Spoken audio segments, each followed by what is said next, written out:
Why won't you talk to me? I asked. I've decided not to talk to people I don't know. I understand. I'll go away. Living with my husband's parents, they completely ignored me. I thought my mother-in-law might ignore me, but I never expected my father-in-law to treat me the same way. There was a reason why they changed. It was because my sister-in-law, who didn't like me, came back home. Since she returned, our peaceful life together turned upside down. Don't regret it, okay? You think I'll regret leaving? Think again, meanie. I packed my things and left my in-laws' house. Just 3 days after I left, there was chaos in their home. I met my husband at work. He worked in sales and often came to my office, and I was his main contact. As we spent more time together in meetings, I started to like him. He was caring and kind, tall, and not exactly what you'd call handsome, but he had a charming personality. He was well liked, but for some reason, he said he liked me, and we started dating. When we talked, he told me he grew up in a normal family with parents and a sister. I lost my parents when I was young and grew up in an orphanage. It was a hard thing for me, but when we started dating, I told him about my past. He said, "That sounds tough, but don't worry, I'll always be here for you." Not long after, he asked me to marry him. He always wanted our relationship to lead to marriage and quickly introduced me to his parents. When I told them about growing up in the orphanage, they listened carefully and reassured me it wouldn't affect our marriage. It made me really happy. They even said that my background didn't matter in becoming their daughter-in-law, which made me feel really good. But my sister-in-law, who was very close to her brother, seemed surprised, asking, "You grew up in an orphanage?" My husband had to scold her. Looking back, she probably didn't like me from the start. I didn't think much of it then, just assuming we were still getting to know each other. Before we got married, my husband and I talked about moving in with his parents. We thought about it seriously, but I decided to keep my job. My husband was going to be transferred soon, and although I considered quitting to move with him, my career was going well, and I had just been given more responsibilities at work. We discussed it and agreed he would move alone. After our wedding, I wanted to enjoy being newlyweds for a while. I even thought about visiting my husband during long weekends to have a May vacation together. Moving in with my in-laws right after getting married seemed a bit overwhelming, but my husband probably felt more comfortable living with them. Also, he might have wanted us to live together to ease his mom's worries. Since I lost my parents when I was young, I always wished for a family, so living with them didn't seem entirely bad. Besides, my in-laws had always been nice to me, and I grew to like them. It was tough juggling work and my role as a daughter-in-law, but having a family made me happy and complete. One day, my father-in-law came to me with a surprising request. It was the beginning of some trouble in our seemingly happy living arrangement. It happened when my usually anxious mother-in-law, who often acted bossy towards my father-in-law, was out shopping. I was getting ready to do some cleaning on my day off when my father-in-law asked to talk to me. "What's up?" "Well, I don't want my wife to find out, but I need to take time off from work." "Time off?" I asked, surprised. He explained that he'd been having problems with his boss and co-workers, and his health had gotten so bad that he had no choice but to take a break. My mother-in-law is a nice person, but she's always anxious and a bit over-worried. Living with them, I notice how she tends to fret a lot, and my father-in-law walked on eggshells around her to avoid upsetting her. He had always been on the thin side, but lately I realized he seemed to have lost some weight. It would have been nice if my mother-in-law genuinely cared about my father-in-law's weight loss. But when he took a sick day because of a cold before, she said, "A cold? Everyone else at work is climbing the career ladder. You're always taking days off for health reasons. That's why you're not getting promoted." Instead of being concerned, she tended to criticize him. He probably tried his best to keep going, no matter how bad he felt. But his health got worse, and he secretly took time off to go to the hospital. He was struggling both mentally and physically. With him leaving work early, often being late, and calling in sick, there was talk about him needing to take a break from work. But he didn't want to upset my mother-in-law at any cost. If he suggested taking time off, she'd likely get really angry. Also, my father-in-law didn't earn much, and he relied on extra pay from working overtime. Taking time off would mean a significant drop in income. If he told my husband, he might tell my mother-in-law, so he came to me, asking if I could help with the bills. If I mentioned taking a break, she might even leave me, he said. Hearing that hurt, I was grateful to my in-laws who had accepted me warmly, regardless of my past in an orphanage. Wanting to support him, I decided to help him out during this tough time. "Okay, I'll send you money every month. Use it for expenses." I'm really sorry. I'll try to get better soon and go back to work. Thank you so much. After that, my father-in-law continued to pretend to go to work while I sent money to his bank account for living expenses. My mother-in-law wasn't very thorough with checking her bank statements, so she didn't notice my transfers. He'd act like he was going to work but instead went to a mental health clinic or went for walks in the peaceful mountains. Over time, he started looking better. I thought he might go back to work soon, but then something unexpected happened. After a fight with her husband, my sister-in-law went back to her parents' home. There's nothing like being back home. I thought I'd lose my mind if I stayed with that stupid husband of mine. I'll be here for a while. Can you make meals for me too? I knew from the start that my sister-in-law didn't like me. At our first family meeting, my husband was upset because she clearly showed her disapproval. During our wedding, she had a sour look the whole time and even told me straight out, "My brother looks great, but you. He could have married someone prettier." She openly judged me for being raised in an institution, saying it was embarrassing that I didn't have parents at the wedding. However, she got married before us and had already moved out, so I thought I wouldn't have to deal with her much. That's why I thought it would be okay to live with them.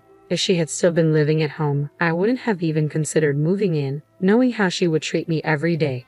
I thought her stay was just temporary because of her marriage problems and expected her to leave in a few days. Even though she was stern with my father-in-law, my mother-in-law had never been harsh towards me. Even if my sister-in-law made mean comments, I believed my mother-in-law would defend me. But I was wrong. One day, when I came back from work, my mother-in-law's behavior seemed strange. "Is something bothering you?" I asked. She seemed distant, not talking to me like usual. When I asked her what was wrong, she said, "Did you know you've been talking about me behind my back?" "What? I've never said anything bad about you. You've always been kind to me, and I'm really thankful. Why would I say bad things about you? You've been acting like the perfect daughter-in-law, but you've been talking behind my back." "Whatever," she said, leaving the room. In the hallway, my sister-in-law was smirking. "Looks like you're not in her good books anymore. Did your true colors come out? Being from an orphanage, your background really does matter, huh? It's best not to gossip about people, you know." "I haven't said anything bad about her." "Oh." The neighbors seem to have heard everything. When I came back home after so long, they told me you've been talking badly about her all the time." "What? Who are these neighbors?" "Well, it's been a while since I got married and moved out, so I kind of forgot their names." "I never said any of that. Stop making things up." "Oh, how disrespectful. Mom, she's calling me a liar and being mean to me," my sister-in-law said as she walked into my mother-in-law's room. After that, my sister-in-law's mean behavior got worse. She claimed I told her to sleep in the hallway and take the last turn for a bath because she's just a guest. She complained to my mother-in-law about every little thing. Every time, I had to explain I hadn't said or done any of it. But my mother-in-law seemed to believe my sister-in-law and be influenced by her. My sister-in-law stayed longer, making me wonder if she planned to stay forever. With all these worries, I went home feeling sad. I'm back. Before, my mother-in-law would warmly say, "Welcome back," but now it was quiet. "I'll start making dinner," I said, stepping into the living room. I was surprised. Usually, my sister-in-law would rush me to make dinner, but now my mother-in-law, father-in-law, and sister-in-law were eating sushi together. Surprised, my sister-in-law said, "Oh, looks like someone who isn't really family is here. You were planning on having sushi, were you?" My mother-in-law kept eating without looking at me, watching TV. "If you wanted sushi, you should have told me. I came home right after shopping," I said. "Ha! No one said they wanted that," my sister-in-law replied, not even looking at me. "Hey, Mom, Dad, I went out with my friends during the day and got some delicious pudding. Let's eat together," my sister-in-law said, ignoring me. They all started eating the pudding. I was tired from work and didn't have the energy to argue, so I went to my room without eating. The next day, my sister-in-law said she was going out with friends and asked me to drive her to the station. I said no because it was a weekday and I had work. Even if we were going in the same direction, it was a different route, and she wanted to leave around noon. I couldn't do it. "Just take the day off. It's fine. Your cute little sis-in-law just wants a ride. She hasn't had a chance to relax since she got married, right? Can't you be a bit nicer to her now?" she said. "With all due respect, didn't you go out with friends last night after getting a late call? It seems like you've been going out almost every day since you came home. I have work. Please take the bus or train." My mother-in-law and sister-in-law were talking quietly, but I was done and left for work. However, that night, the event that made me decide to leave this house happened. I got delayed at work and came home after buying groceries, expecting to face some criticism. It was raining heavily when I left the office, and I got soaked just getting in and out of the car. I wondered what nasty surprise was waiting for me tonight. But when I got home, they were all eating takeout again, just like the day before. No hello, acting like they didn't see me. But I was used to it. I looked out into the courtyard from the hallway and saw something in the middle of the garden. Looking closer, I saw it was my stuff. My designer bag that I bought with my first paycheck, shoes that were a birthday gift from my husband, and even my work computer, all wet. I was shocked, and my sister-in-law said with a smirk, "Having the strangers' things in the house grossed me out, so I threw them out." Flaunting a designer bag like that, how arrogant of you. Neither of my in-laws said anything about her terrible behavior. Why didn't you stop her? Have I done something to you? Do you really believe her lies about me badmouthing you and bullying her? Aren't you upset with her for what she did? I asked. My mother-in-law avoided my eyes and stayed silent. Why won't you say anything? I asked again.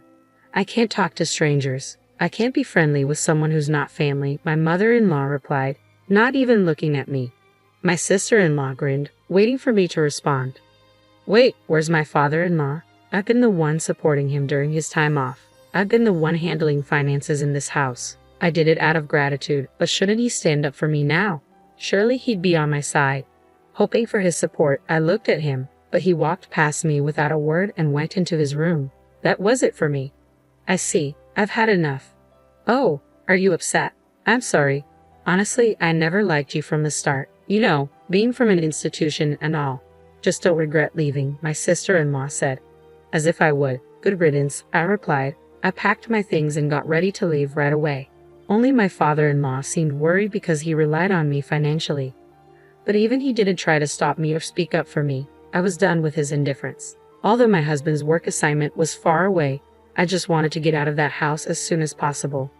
I quickly got into my car and drove to him. I never talked to my husband about any of this. I doubt my mother-in-law told him about my sister-in-law coming back home. If he knew, he would have reached out to me because he knows I don't get along with her. But my husband never mentioned anything about my sister-in-law in his calls or messages.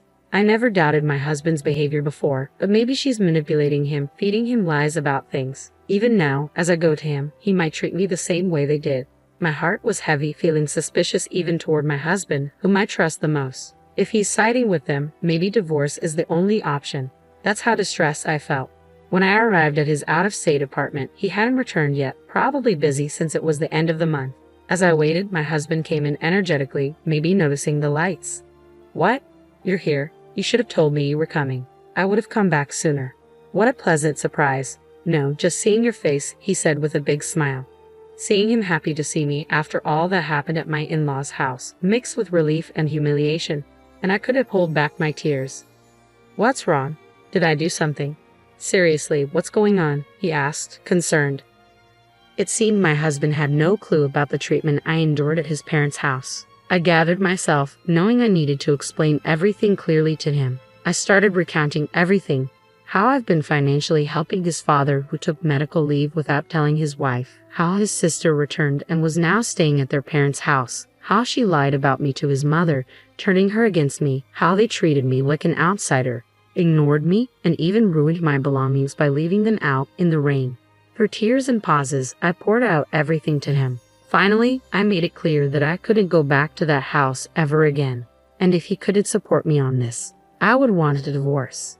My husband apologized for being too focused on work and not checking in on me more often. He regretted his family's behavior towards me. He assured me I didn't have to go back there or even talk to them again. Even if I forgave them someday, he was firm about cutting ties with his parents and sister. He also promised not to provide any more financial aid to his father. That night, I felt a huge weight lifted off my shoulders. The tension I'd been carrying melted away, and I slept peacefully by his side. After leaving my in-laws' house, I never went back.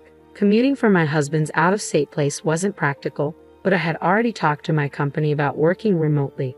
My job didn't require me to be in the office all the time, and many of my colleagues worked from home too. Although I still had to visit the office a few times a month, Some colleagues lived even farther away, so working remotely wasn't a problem. Living with my in-laws and dealing with my sister-in-law's bullying, I hadn't truly experienced married life, but now we could finally live like newlyweds. As I set up my remote workstation, as expected, my sister-in-law contacted me. It turned out that the day after I left their house was my father-in-law's payday. My mother-in-law usually takes out a certain amount and transfers it to their household account, but this time she couldn't. It was only then that she realized I had been helping them financially during my father-in-law's time off. "Hey, why didn't you tell me you were covering the living expenses?" He asked me not to, saying he didn't want you to know, so I kept it to myself. Anyway, we're running out of money for living expenses and there's no one to cook or do laundry. The place is a mess. As his wife, you need to come back and take care of these things and send money quickly. How heartless. I already told you, didn't I? I have no intention of going back to that house or being treated like your maid. Why should I help people who hate me, ruin my things, and treat me like this? Aren't you his wife? Without your help, we can't pay the bills or even shop. That's exactly why I'm saying it. I'm an outsider, so it's none of my business, right? I hung up, ignoring my sister-in-law's complaints. She and my mother-in-law kept bothering me with calls and messages, but I ignored all of them. Even after my husband returned from work, they kept calling persistently. When my husband finally answered, he told them firmly, "I won't forgive you for how you treated her, and I'm not sending her back to you. I'm not coming back either. I don't see you as my family anymore. Leave my wife alone, or you'll regret it." Considering my sister-in-law adored her brother and my mother-in-law heavily relied on him, they were probably shocked. A few days later, I got a call from my father-in-law. He said living with my mother-in-law and sister-in-law was getting too hard, and he begged me to continue the financial help. I'm grateful they accepted me when I married, despite growing up in an orphanage, but they didn't support me when I needed it, despite all the financial help I provided. I don't owe them anything. Why should I help those who joined others in ignoring me? I'll never assist you again. And with that, I ended the call. Later on, my persistent mother-in-law and sister-in-law shamelessly showed up at my workplace. Since I was already working remotely and had a bad feeling about them, I had informed my company about the situation. Security was alerted right away. They caused a scene, demanding that the company make me send money back home. When my husband heard about it, he said, "Report them to the police." My colleagues were supportive, saying, "I can't believe you had to live with those people. Focus on your remote work with your husband." As for my in-laws, my father-in-law's health declined under the pressure from my mother-in-law and sister-in-law, and he eventually quit his job. My sister-in-law tried to return to her husband's family, but he refused to take her back. The town quickly learned about her drama at my workplace, causing an uproar at her in-law's place.